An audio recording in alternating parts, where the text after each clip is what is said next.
Hello, my name is Stephen Taylor, and today we're going to be talking about the Roman Empire. More specifically, though, we're going to be looking into the Augustan and the Judeo-Claudian era. So, for a little bit of background, in 31 BCE, after the defeat of Mark Antony and Cleopatra in Actium by the hands of Octavius, Octavius, along with his army, ended a Roman civil war that had been raging for about a decade.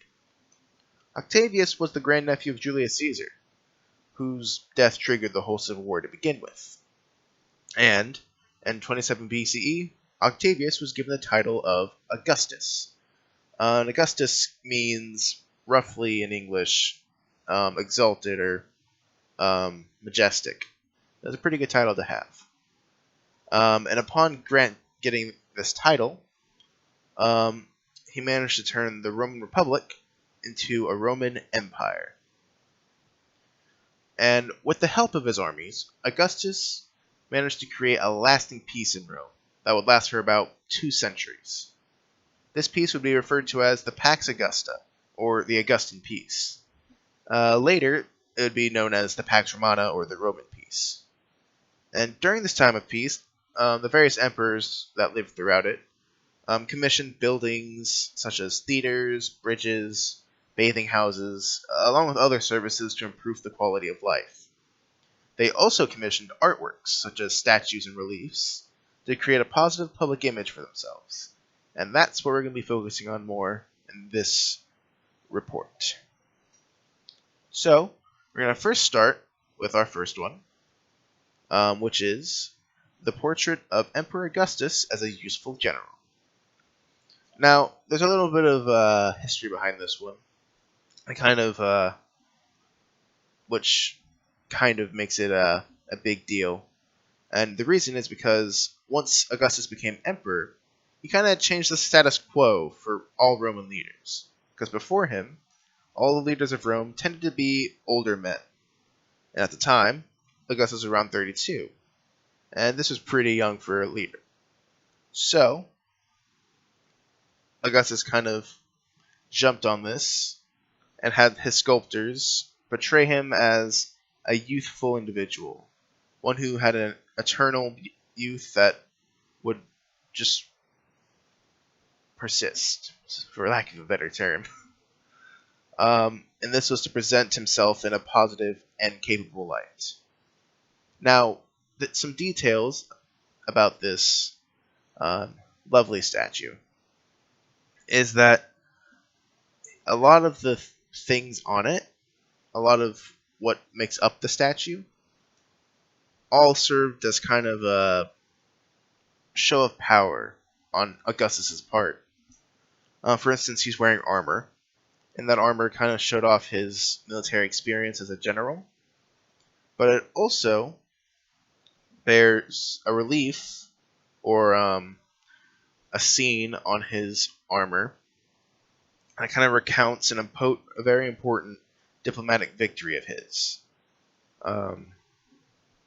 That all of that combined kind of shows Rome that Augustus is this big, powerful dude, and he's not someone you want to mess with. Another interesting point is that Cupid down there, the little baby thing, right next to his leg, that'd be Cupid. And he's kind of sitting there, and that was to imply a defined descent of his. Because the Julius Caesar line, where Augustus comes from, they believe that they were descendants of Cupid, who was the son of Venus. And so this was kind of showing that, Augustus was kind of was overqualified for this position. And it just kind of added to this whole legendary status Augustus wanted to create for himself.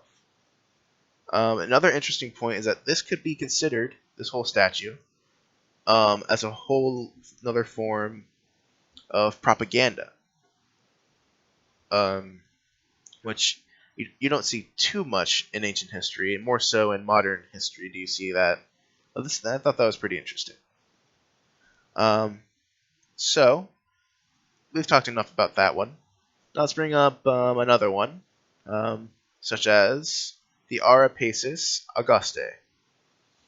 And so this monument right here is the monument, the altar of Pax Augusta, which translates to Ara Pacis Auguste. It is a dedication to the peace brought about by Augustus during his time as emperor, which was his greatest achievement. And all along it are all these panels, all these friezes, all these just a lot of scenes kind of celebrating the peace that he's created. One such panel would be one found on the eastern side of it. And this scene depicts some women, and they got children on them. There's sheep and animals and all sorts of plants. And this is sort of meant to represent the fruits brought about by the Pax Augusta, or the Pax Romana. The blooming plants and the various animals representing bounty and a lot of good things, whereas the women and the children kind of representing fertility, to kind of show all of the good things that were brought about by the Pax Augusta. So, another interesting one would be the friezes on both the northern and the southern side of the monument. And so these kind of long scenes, they show a Roman procession of the imperial family.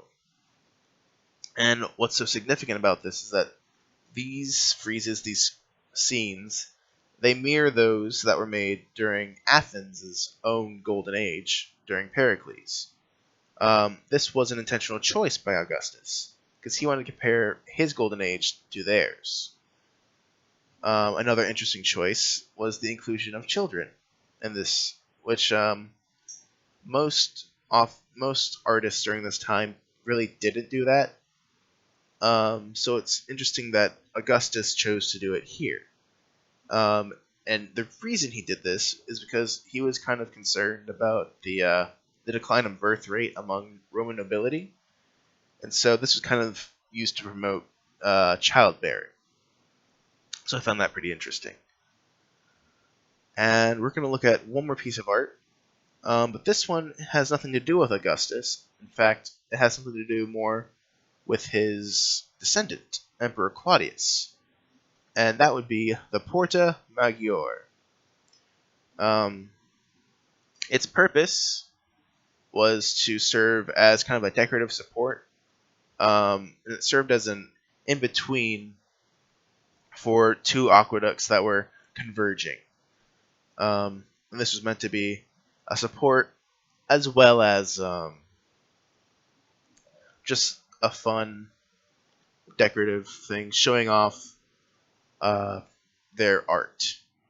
It's definitely a testament to Romans' rough masonry, because it was formed with a combination of smooth and rough stones to give it sort of an exciting appearance. I think it's very interesting, this one. And so, these are just a couple of works of art that were made during this peaceful time era. And that is all.